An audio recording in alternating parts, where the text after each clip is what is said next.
Saya barusan terakhir kemarin, saya kan di Puskesmas USG juga nih. Pasiennya ini bocok, pegel saya. Tak cek gitu. Umur berapa, Dek? Umur 15. Ketika Kak Entri datang ke USG, kamu tuh umur 12 kok aku umur 15. Aku ya ngomel tapi ya minta USG, tapi ngomel saya. Kenapa? Keburu-buru nikah. Iya dokter, disuruh orang tuanya. Orang tuamu keburu cari kembalian dah, habis naruh di mana-mana.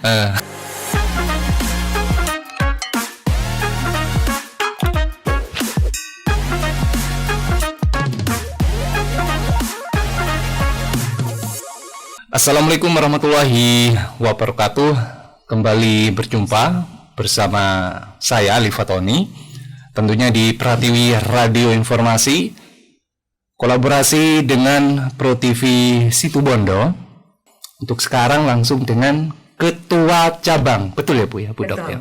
Ketua Cabang di Bondowoso dan pengurus PKBI.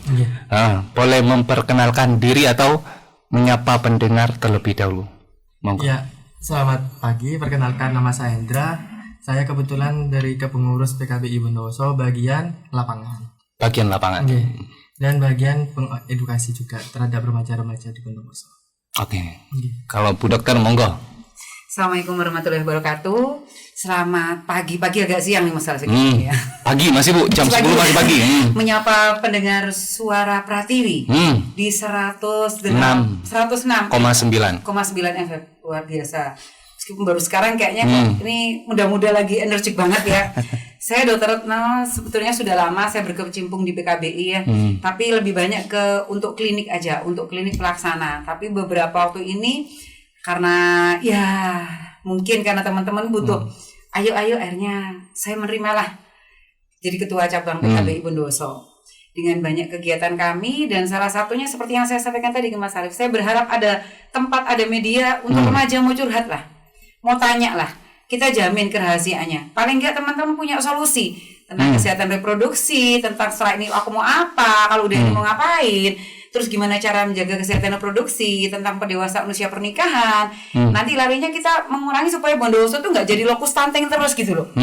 Masuk ya gitu-gitu aja, menikah muda karena naruh DP duluan Mas, kepepet terpaksa nikah. Bingung loh kita ini PKBI di Bondowoso sebenarnya udah lama juga Endra. Berapa tahun kita udah ya? Kita kalau yang baru-baru kemarin ini baru 2019 mulai. Kalau sebelumnya sejak tahun 2014. 2014. Mas Hendra juga sempat bincang-bincang tadi, maksudnya tahun 2019. 2019. Jadi awal mula PKBI untuk di Kabupaten Bondowoso 2014. Kalau saya baru mulai 2020-an mungkin Mas. Saya sebagai klinik aja, jadi teman-teman kalau curhat ke saya, kalau ada masalah, teman-teman mereka punya di bawah PKBI ada sebaya. Jadi banyak organisasi remaja di Bondowoso itu, salah satunya sebaya. Mungkin ada genre juga yang di bawah dinas sosial, kemudian ada forum anak, banyak sekali. Kemudian ada Gus Durian juga, beberapa organisasi remaja. Akhirnya saya kenal dengan remaja-remaja itu. Ternyata banyak masalahnya tuh hampir kalau saya katakan Mas kayak apa ya? Kayak fenomena gunung es. Ternyata cuma dikit aja, ternyata di bawahnya mereka banyak banget loh. Mereka nggak punya tempat curhat, nggak punya tempat curcol gitu loh. Mau ngomong sama siapa? Seandainya di sini mau wadai kita, okelah mungkin bisa, mungkin tanyanya online aja gitu. Jadi kalau kita pas live kayak gini kita jawab. Nggak puas, bolehlah tanya. Kan mereka siapa sih yang mau tahu yang tanya? Pakai nama rahasia boleh. Tapi ke Mas Alif pakai nama ya. Pakai nama. Ke saya jangan. Ke saya mungkin kalau malu juga nggak apa-apa. Kalau di Indonesia sebenarnya sudah lama Mas. Jadi PKBI awal mulanya berdiri itu sudah di Jakarta sudah lama. Memang awal mulanya tuh karena target KB banyak, lonjakan penduduk yang cukup tinggi waktu itu. Sekitar tahun 2000-an itu sudah ada di Indonesia, udah jalan. Bahkan saya pernah pelatihan waktu itu di Indonesia di Semarang, itu kliniknya sampai jalan. Jadi klinik di Semarang, di Surabaya, di Jakarta, mereka tuh sampai membantu anak-anak yang mau abortus karena memang sudah digugurkan daripada dibawa ke dukun, dokter yang megang di sana. Tapi dengan indikasi tertentu, dengan alasan tertentu, sampai saya punya keahlian untuk melakukan abortus pun saya legal gitu loh. Cuma kalau lihat kasusnya kayak dibuat-buat, kayaknya kok dari sisi agama dibuat-buat kan banyak juga dibuat-buat Mas. Beli obat, pergi ke apotek, ya kan mereka sengaja menggugurkan, kan banyak juga kayak gitu tuh toh. Ya itu loh yang saya tuh gimana ya, saya mau nyentuh remaja itu, saya punya wadah kayak apa. Jadi ketika teman-teman ngomong, ayo dokter jalan di PKBI, ayo wes, marilah kita mulai PKBI kita, ayo kita mulai dari sekarang, meskipun nggak ada apa-apa, paling nggak kita ada kepedulian lah bergerak buat remaja. Makanya saya senang tadi saya nom-nom kayak gini, ayo mas, ayo kita sentuh lah gimana caranya supaya mereka loh mas, mohon maaf ya, tanya ke YouTube, googling ini belum pasti bener loh. Meskipun bisa untuk kita manfaatkan, belum tentu benar kan? Iya, kalau nanti di-share di googling ngomong, ya silakan aja kalau mau, mohon maaf, kalau mau CO, kalau mau berhubungan pakai ini nggak kira hamil. Ya kalau nggak hamil, ada pertanyaan ke saya, mohon maaf ya, yang cek ada di sebelum PKBI. Ada nih pertanyaan ke saya kayak gini, dokter, saya kok nggak haid? Ini anak SMA Bondowoso, kok nggak haid? Ya paling kamu stres lah, ujian, ulangan, kayak gitu. Saya bilang kayak gitu. Jawabannya apa? Iya mungkin dokter ya. Berapa lama nggak haidnya? Udah seminggu 2 minggu ini dokter. Kalau kamu nggak ngomong, kenapa saya tanya? Nggak usah nanya. Saya memang buka, silakan WA ke saya. Oke lah, pakai media apapun ke saya jawab. Ternyata belakangnya kalau kamu nggak ngomong, saya nggak mungkin jawab pertanyaanmu. Terus akhirnya dia ngomong, iya saya sudah berhubungan sama pacarnya. Tapi waktu saya berhubungan pakai katok dokter. Mohon maaf ya mas. Saya ngomongnya juga ngomong asal ngomong katokan wis berhubungan jadi sperma ketemu sel telur yo meteng soalnya gitu. Ya kadang-kadang saya vulgar aja kan ini benar kejadiannya. Ya udah kejadian loh. Ada lagi udah anak SMA gitu. Saya kan sering keliling SMA. Dokter, kalau seandainya saya udah namanya orang laki ya mas. Ya. Orang laki itu mau nggak mau tuh 3 sampai 5 hari itu kan sperma harus dikeluarin ya. Meskipun laki semua, saya perempuan sendiri, saya ngomongnya kan ngomong ilmiah ya. Iya. Yes. Itu kalau 3 sampai 5 hari harus dikeluarin. Namanya anak-anak, apalagi usia remaja yang belum menikah, nggak ada musuh ya bahasanya. Dokter kalau senam 5 jari boleh nggak ya? Sebetulnya nggak ada yang boleh kayak gitu tuh. Itu kan tidak tetap pemaksaan ya. Harusnya dia keluarnya tuh secara nggak langsung atau secara langsung. Kalau secara langsung nikah udah ada musuhnya, halal ya. Kalau belum menikah ya kan banyak cara. Mungkin dengan olahraga aja, jadi keluarnya mimpi basah malam kayak gitu normal, nggak apa-apa. Yang penting nanti mandi besarnya mandi sesuai syariat. Dan belum ada musuhnya, makanya tuh sesuai aturan agama. Kalau sudah waktunya menikah, sih nggak dua-dua, ya harus ngomong sama yang menikah. Itu banyak terjadi. Jadi anak SMA itu sudah banyak nanya kayak gitu. Bahkan berhubungan sama pacarnya banyak mas. Banyak ya. Terakhir kasusnya nih. Alumni SMA terkenal di Bondowoso, saya ngomong SMA-nya.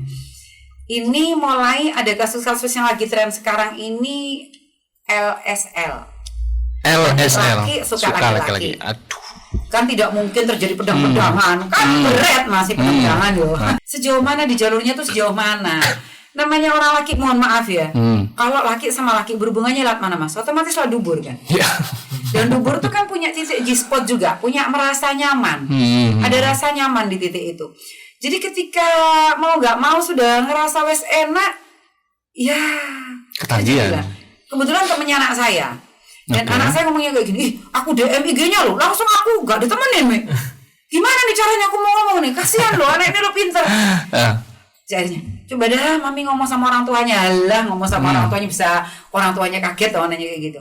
Itu udah pergi berdua, mana-mana berdua. Pertama tuh anak saya ngomong, Mi, temanku kok IG-nya profilnya gini pegang kembang ya. Ini temanku nih kenapa? Ternyata ya udah mulai pendekatan dengan cara yang begitu. Klien-klien seksual tuh banyak sekali kan sekarang. Ada yang cenderung suka dengan pasangannya, pasangan sama-sama gitu loh. Menyalahi kodratnya gitu ya. Banyak mas, bahkan kasus terakhir yang di Jember tuh sudah operasi karena duburnya sudah ada kankernya. Jadi kayak kembang kol. Hubungan sejenis bisa menimbulkan penyakit. Ya iyalah mas, saya gonta-ganti. Dan mereka pikirannya lo kayak gini. Waktu saya wawancara, saya kan ngisi acara ya.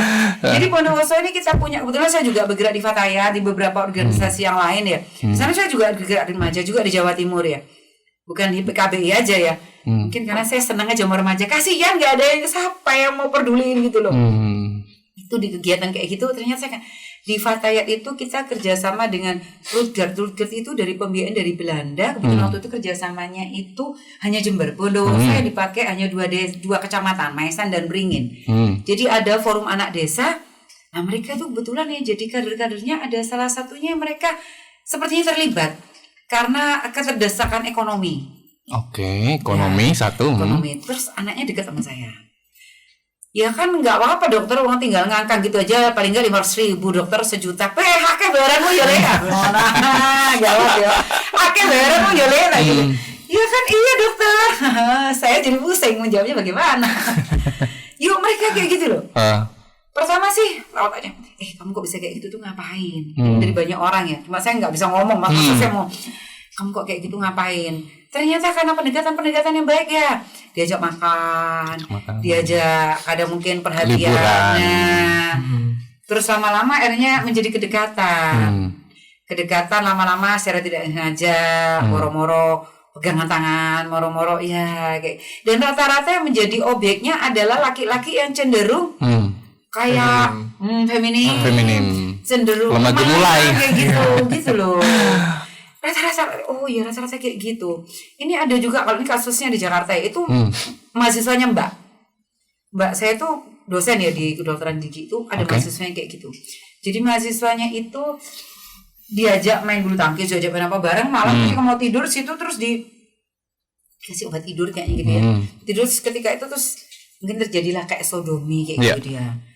Setelah itu ditinggal terus ditulis sih, lah kaget loh anak pinter kayak gitu.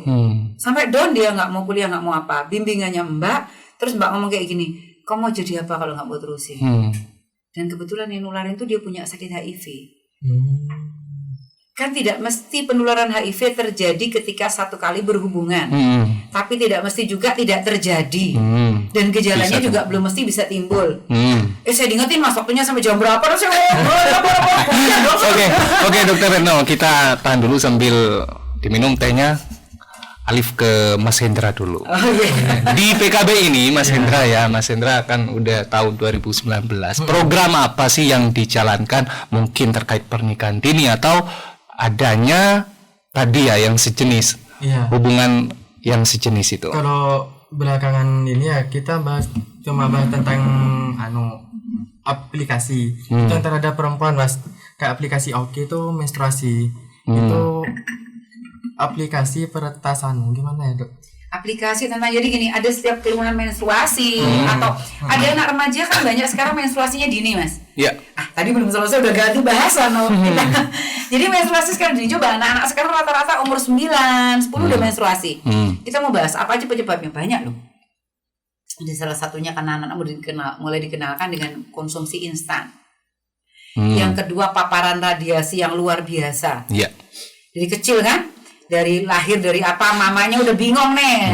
Wah ada status anakku mulai pangi, update status. Anakku BO, update status. Nggak dipikirin nih kontak sama anak bayi nih, dia gitu loh. Ya saya nggak ngelarang anak-anaknya dia sendiri. Dan apain? Yang seharusnya dilakukan orang tua? Ya bukan nggak boleh mas, bangga punya anak wajar lah. Tapi kan tidak berlebihan gitu. Batasi juga paparan ke anak. Iya paling nggak sehari jangan sampai lebih dari 2 jam, 3 jam apalagi tidur dengan HP. Kalau nih anak HP-nya nih gini, anaknya, sayangku cepret. Kadang-kadang saya maaf ya saya ngenes ya, saya kan juga bergerak di kegiatan saya Islam. Khawatir ada mata ain, mata yang iri dengan penampilan status kita, mata yang iri dengan update status kita. Ya mungkin maaf ya, Mas Alif udah nikah? Belum. Masih usia 27, masih cari-cari juga dok. Gitu ya Allah. Kamu mau dijodoh? Boleh nih. Oke, dok, itu tadi ya orang tua misalkan udah terlanjur atau sering mengabaikan anaknya tadi. Yang harus mana nih mas? Yang mana? Enggak, maksudnya kurang mengontrol lah terhadap anaknya. Yang dilakukan orang tua nih apa? Misalkan harus rutin entah tiap minggu atau tiap bulan itu ke tempat pelayanan kesehatan atau apa sih yang dilakukan orang tua misalkan seperti itu? Ini dalam konteks apa? Radiasi HP atau konteks tumbuh kembang atau apa? Banyak loh kita mau ngomongnya konteks tumbuh kembang, parenting, terus yang mau apa? Ilmunya jadi kemana-mana, ngomongnya PKBI ya. Dari awalnya cuma PKBI ngomong ke sekolah, jadi kemana-mana. Gara-gara tadi 27 belum nikah itu loh jadi. Gini, kalau itu kita harus ngomongnya dari awal. Kenapa kita mau pendewasaan usia pernikahan? Itu judulnya kok benang bulat mas. Kalau nomor ini judulnya kita ngomong pendewasaan usia pernikahan. Kenapa? Kalau kayak Mas Arun udah cukup nih harusnya nikah. Suami saya dulu juga nikah umur 27 mau 28. Saya waktu itu 27 nikah. Itu sudah usia yang matang. Dalam artian apa? Nanti kalau menikah istrinya goreng tempe belum matang tuh bukan istrinya goreng tempe belum matang. Tapi dia mikir gitu loh. Dan istrinya paling enggak kan umurnya jo 15 tahun mas. Kalah Gus-Gus yang lagi tren dulu itu. Paham. Jadi paling enggak itu kalau usia perempuan sesuai undang-undang pernikahan terakhir ya yang terbaru, perempuan minimal 19 tahun. 19. Artinya apa? Secara kandung rahimnya udah matang. Secara pendewasaan usia pernikahan udah matang. Nanti kalau ada apa-apa bisa diselesaikan berdua di rumah tangga. Jadi konsep rumah tangga yang seperti apa yang mau dibawa ke depan tuh sudah betul-betul dibawa dari awal. Bahkan sekarang di Kementerian Agama itu ada namanya aplikasi Ismail, kalau saya sampai ngomong Ismail tuh. Jadi maksudnya di sana, jadi mau nikah, pasangan mau nikah tuh harus satu ikut BIMWIN dulu. Kebetulan saya juga fasilitator BIMWIN, sudah dapat dari Kementerian Agama, sudah pelatihan. Jadi gini, jadi wajib ikut pembimbingan perkawinan. Dalam artian apa? Mereka dapat ilmu. Gimana sih tentang kesehatan reproduksi, gimana membangun keluarga sakinah, gimana ngatur investasi, gimana nanti ketika berkeluarga kemudian dari konflik, tujuan utamanya apa, keluarga itu mau dibawa kemana. Konsep berkeluarganya udah matang mas, kalau umurnya udah cukup. Tapi kalau mohon maaf menikah, saya barusan terakhir kemarin, saya kan pusing mas USG juga nih. Pasiennya ini bocok, pegel saya. Tak cek gitu, umur berapa dek? Umur 15, ketika Kak Entri data ke USG, kamu tuh umur 12 kok aku umur 15, aku ya ngomel tapi ya beta USG, tapi ngomel saya. Tapi bayinya meskipun gitu bayinya sehat. Normal ya. Tapi ya saya jengkel. Kamu tuh umur 12 kok bilangnya umur 15. Kenapa keburu-buru nikah? Iya dokter, disuruh orang tuanya. Orang tuamu keburu cari kembalian dah, habis naruh di mana-mana. Ya mohon maaf, tanda kutip bondoso kan kayak gitu kan desa ya. Rata-rata orang tuanya udah naruh di sana, naruh di sana. Mau balik, jadinya berasnya sampai 1 ton, gulanya berapa ton kan kayak gitu mas. Betul loh, saya punya temen desa agak ketinggian tuh sampai baliknya duitnya aja 100 juta. Belum gulanya. Belum berasnya, itu investasi yang ditaruh mulai sebelum menikah sampai nikahin anak. Loh, itu banyak yang belum diundang katanya. Masya Allah, Mbak, saya sampai kayak gitu tuh konsep yang ayo kita sama-sama. Bukan berarti menikahkan anak ketika orang tua punya perlu, tapi cukupkan umur untuk menikah. Jadi anak itu menikah, dia memang sudah punya konsep untuk menikah dan membentuk keluarga yang sakinah mawaddah warahmah. Nanti setelah itu mereka bisa berpikir, enaknya kalau udah kayak gini dia punya anak umur berapa. Nah konsep-konsep begitu yang harus diterapkan. Dan mereka rata-rata kalau udah umur 27, 28 tuh kan udah punya kerjaan toh. Kalau ngomong penghasilan, Allah yang mencukupkan. Rezeki itu dari Allah sudah tertakar, tidak mungkin tertukar. Yang pengen Alif tahu dari Mas Hendra tentang kegiatan yang ada di PKBI. Programnya tadi apa saja, kemudian apa saja sih yang dilakukan di PKBI ini? Programnya pertama itu kita edukasi mas, edukasi ke setiap sekolah-sekolah itu tentang hak kesehatan seksual dan reproduksi itu, dan juga tentang bullying, terutama di sekolah-sekolah itu bullying sangat marak mas sampai sekarang itu ada. Dan juga kita membuka konseling online. Nah kita menerima konseling online ketika si korban ini emang sudah tidak bisa dibantu oleh kami, kita menyerahkan kepada dokter atau konselor yang sudah lebih mendalami lagi tuh kayak psikiater gitu. Sudah beberapa kali saya menerima klien kayak gitu. Pertama itu tentang pacaran itu sampai stres. Pernah. Dan itu bukan dari Bondowoso ya, malah dari luar. Dari luar. Ya. Dan yang nangani kebetulan Mas Hendra. Iya. Itu. Dan yang kedua, pas kapan hari ya, yang bulan kemarin nih saya sempat jadi pemateri itu tentang LGBT. Yang selesai itu tiba-tiba ada salah satu siswa itu sekitaran sudah kuliah gitu, dan dia menceritakan kejadiannya 2 tahun yang lalu bahwa dia tuh mengalami yang barusan dokter bilang LSS, nah atau G gitu.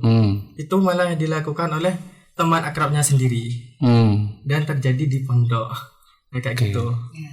Oke, hadirnya PKBI ini sebagai pendamping, bukan fasilitator ya, beda kan ya. Sebagai pendamping. Kami bisa memberikan edukasi, konselor, membantu di situ. Kalau pendampingannya insya Allah di teman-teman Fatayat lewat LKP 3A-nya ada. Mereka juga sudah pelatihan. Kami belum sampai sejauh mendampingi yang tapi beberapa juga teman-teman udah mendampingin sih. Dampingin secara nggak langsung gitu. Saya punya klien sudah beberapa gitu. Sudah 3 kali punya klien. Yaitu pas yang sebelumnya nih malah kliennya tuh dia mengalami secara kekerasan seksual sama kekerasan fisik. Ketika si cewek ini tidak mau diajak begituan, itu malah si cowok entah ngebanting si cewek ataupun malah sampai dibenturkan ke tembok kepalanya kayak gitu. Itu sampai mengalami traumatis selama 2 tahun lebih. Jadinya saya mengusulkan untuk lebih ke psikiater gitu, karena sudah ranahnya ke psikiater gitu Mas. Lebih lanjutnya kayak gitu. Pernah gak sih maksudnya kejadian terus dari pusat, ini kan PKBI yang di Bondowoso cabang, harus turun langsung nih dari PKBI pusat, entah itu ngapain, pernah nggak? Dari daerah. Dari Jatim pernah. Dari Jatim. Itu yang dari Jatim saya pernah laporan tentang seorang janda itu berpacaran dengan berondong, sedangkan berondong tersebut punya tunangan. Oke. Terus si janda tersebut mau putus sama berondong, tapi si berondong ini gak ngebolehin gitu. Karena si janda iya, karena si janda takut ketahuan si tunangannya ini Mas. Sedangkan si berondong ini malah mempertahankan gitu, mempersulit si janda ini. Jadinya sama pihak Jatim dikasih arahan gini dulu terlebih dahulu. Ya untungnya sampai sekarang sudah pisah gitu antara si berondong dengan si janda ini. Sudah gak ada, yang si berondong sudah menikah dengan tunangannya. Tempat-tempat kayak gitu. Tangan aja ya, dari tangan aja nutul udah sampai mana-mana sekarang. Toh meskipun bener apa salah nggak jelas informasinya toh. Banyak, ada yang sudah tanya ke saya, dokter kalau saya pakai PLKB boleh nggak? Ngapain pakai PLKB, nikah aja belum? Biar nggak bilang ngapain kamu tuh pakai PLKB sampai namanya kayak gitu. Ternyata karena dia udah berhubungan dengan pacarnya kayak gitu. Malah ada yang sempat tuh sejenis pakai obat alami gitu dok, kayak nanas muda sama Sprite. Mereka udah tahu. Itu efektif ya? Enggak ya. Malah takutnya kalau hamil terjadi cacat janin. Kalau nggak digugur, kalau mau digugurin usaha pengguguran yang gagal kan bisa cacat janin. Terus apa yang dosa? Ya yang kalau lakukan yang dosa, apa sih dosa? Ya apa ya, maksudnya dari anak remaja ini memang udah mempunyai sifat nafsu yang luar biasa berarti ya dok ya? Bukan luar biasa, jadi gini Mas, secara teori manusia umur segitu, ayo dialamin aja lah. Umur sudah mulai remaja, udah mulai puber ya. Lihat cewek cantik aja biasanya mandinya 5 detik. Mau berangkat ada cewek cantik, mandinya 5 jam. Belum lagi dandannya, Masya Allah. Oh saya aja anak saya kan udah remaja ya. Kalau mau keluar siap anak itu nonton jilbab, kan dia apa sih maksudnya banget gitu. Kan kayak gitu cenderung. Memang ya. Ketertarikan itu jelas ada di remaja. Hanya saja bagaimana mengarahkan polanya itu. Bagaimana menjadi, kalau zaman dulu Mas, orang tua tuh bisa hanya sebagai tanggung jawab. Menjadi orang tua sebagai tanggung jawab. Tapi kalau pola pikir sekarang ketika sudah menikah, orang tua bukan hanya sekedar tanggung jawab, tapi adalah profesi. Kalau menjadi orang tua adalah profesi, berarti dituntut orang tua tuh mengupdate ilmu. Nah, terkait fasilitas nih yang diberikan pusat ke cabang Bondowoso, udah termasuk lengkap standar atau masih dirasa kurang, Mas? Standar ya. Standar ya, sebetulnya banyak lagi yang ditawarin dia. Kita ini tinggal mau bergerak. Sampai mereka mau nawarin, ayo dokter buat klinik. Itu ternyata masalah segitu banyak. Saya juga bingung Mas, segitu banyak. Sedangkan di Masjid Agung Atap aja barusan buat klinik juga. Klinik saya juga PJ di sana. Meskipun saya nggak standby, jadi saya bingung. Bagaimana ceritanya? Tapi bagaimanapun selama kita masih bisa bermanfaat untuk orang banyak, ayo wes. Oh, kok dilakukan? Iya, apa dikerjain aja gas, wes. Lost terus. Oke, ini ada satu pertanyaan dari temennya Alip di Maisan, namanya Sally. Anak remaja sekarang itu rata-rata, terutama laki-laki, banyak yang main game online. Nah, kira-kira menurut dokter, lebih suka anak yang main game atau yang kenakalan remaja seperti seks bebas, atau enggak dua-duanya nih? Enggak suka semua sih kalau. Enggak suka semua. Pribadi ya Mas. Secara pribadi saya enggak suka semua. Itu barusan Hendra lagi konsul sama saya Hendra. Kasus terakhir itu sampai terjadi depresi. Game online kan ya? Ini salah satu Gus ya, putranya yang pesantren Hendra. Itu sampai depresi dia karena game online. Pak lihat gamenya kayak gini Hendra. Ya pantas aja dia sampai depresi. Jadi Hendra jadi lu cerita nanti saya konklusinya Ya kebetulan untuk saat ini saya menangani kasus tentang game online gitu mas. Kalau ya kalau pertanyaan mau milih mana antara pemain game sama main seks, ya nggak memilih kedua-duanya. Dua-duanya enggak ya? Soalnya sama-sama nih, bukan pas nge-justice negatif gitu kan gamenya, tapi tergantung anaknya. Kalau itu ya pas kemarin itu permainan game itu lebih menjalar kayak ke fantasinya mas. Dia tiba-tiba masuk ke game tersebut secara fantasinya dia tuh kayak pas kok saya ada ketika melewati hal-hal keseharian malah dia tuh kayak yang terancam terus ketika melihat orang lewat saja di depannya tuh kayak musuhnya, atau malah ketika dia melihat kayak berita atau serasa dia tuh akan dibunuh kayak gitu sekarang. Ya saya melakukan pendekatan, tapi sekarang saya malah kayak dimusuhi. Ketika saya mampir, sampai sekarang pun ketika saya mampir ke pondok tersebut, saya tuh tidak disapa atau tidak diapa. Cuma dilihat tok, sudah. Belum bisa masuk ya enggak. Jadi kayak ada kecemasan yang berlebihan. Mentalnya kena berarti. Kena mental ya. Jadi kayak ada ketakutan yang berlebihan. Karena gini loh mas ya, orang cowok itu mohon maaf ya. Ini memang sifat bawaan. Orang cowok itu cenderung fantasinya duluan. Dalam hal apapun, termasuk dalam hal seks, dalam hal apapun itu fantasinya duluan. Ya memang kodratnya kayak gitu. Ya gak bisa dipungkirin lah. Nah ini si temannya Indra yang lagu kasus ini belum bisa masuk gitu ya. Itu dia main game dan kebetulan di game itu dia kayak menjadi seseorang yang dia harus selalu waspada. Selalu dia tuh siap dan curiga kepada siapapun yang dekat dengan dia. Jadi akhirnya dia ketakutan yang berlebihan dan kecemasan yang berlebihan pada siapapun. Kita masih belum bisa masuk. Ini akhirnya kan dia kayak gangguan kejiwaan tuh. Mentalnya tadi ya. Belum lagi kalau kenakalan seks itu tadi. Kenakalan seksual itu bisa jadi juga karena game. Kan banyak game online yang kayak seks gitu bentuknya juga banyak toh. Nah itu masih tuh yang kena nanti otaknya karena kebiasaan. Jadi ada namanya ya Allah. Ada namanya enak. Jadi neuro otaknya bagian tertentu tuh karena bagian depannya otak dia terracuni. Karena pola kebiasaan yang terus menerus. Jadi menganggap hal seperti itu bukan lagi hal yang tabu. Hal yang biasa. Karena terlalu seringnya dan merusak bawah sadarnya dia sendiri. Karena dia merasa hidup di alamnya dia yang dibawa dalam keseharian.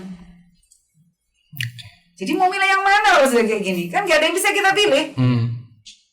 Ya menjadi lebih baik kalau menurut saya kita pendekatan kembali menjadikan generasi yang remaja yang islami kembali lagi ke Quran sama hadis sebagai pedoman dalam agama gitu mas. Apalagi yang bisa kita kerjakan. Nanti arah-arahnya teman-teman juga ngiringnya ke situ. Tapi kita masuknya dengan cara yang enak dulu supaya mereka mau menerima. Pendekatan tadi gitu. Kita tuh kalau mau madu kan nggak harus mukul sarangnya lebah ya.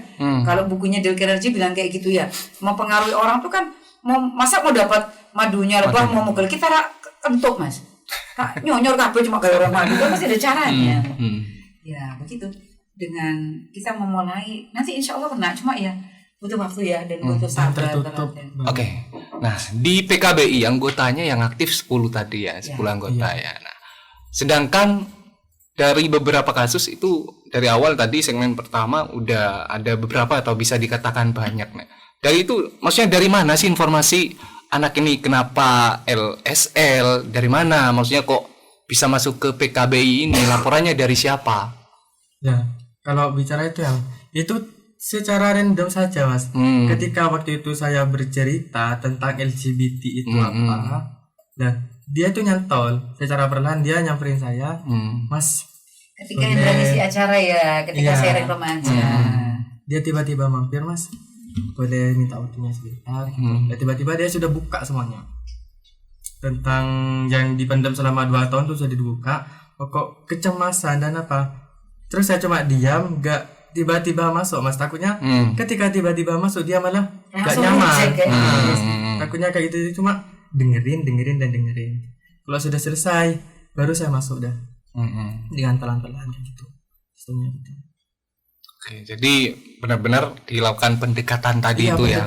Komunikasi dan pendekatan. Dan sering-sering kalau saya tuh sering-sering mengekspos tentang kesehatan. Tentang remaja, pokoknya segalanya. Didoktik ya enggak? Bukan lagi didoktik. Oke. Jadi Wah, ini luar biasa sekali ya pada kesempatan kali ini hadir juga Dr. Retno. Wah, keren sekali ilmunya buat Alif juga, termasuk buat Alif ya. Pokoknya terima kasih banyak. Sayang sekali waktunya udah 1 jam nih Dok. Kita ketemu di kesempatan yang lain. Entah besok kalau jadi Kamis atau Jumat kita komunikasikan lagi. Mungkin yang paling terakhir deh, entah buat remaja atau siapa nih. Boleh dari Mas Indra dulu pesan-pesan. Oh ya, untuk remaja, untuk kedepannya semoga lebih hidup sehat gitu ya Mas, terutama dalam menjaga tubuhnya dan menjaga alat reproduksinya itu sangat penting bagi remaja. Dokter Retno. Untuk remaja, untuk teman-teman dimanapun berada, baik pengasuh remaja maupun yang terlibat keseharian dengan remaja, siapapun itu, ayo ambil peduli. Menjaga kesehatan reproduksi yang utama tanggung jawab pribadi. Karena nggak ada yang jual lagi. Seandainya ada yang jual, mungkin kita boleh asal, boleh sembarang. Menjaga kebersihannya, berpola perilaku hidup sehat dalam segala hal, menjaga pikiran, menjaga hati, itu jauh lebih baik daripada kita asal ikut teman yang belum jelas. Pergaulan pengaruh juga berarti ya Dok. Iyalah, menjaga pola pikir, pola hidup, menjaga dengan siapa kita berteman, harus lebih hati-hati dan jangan lupa kembalilah lagi ke agama masing-masing, pendekatan diri pada Allah karena hanya Allah yang mengatur kita semua sampai sekarang kita seperti ini.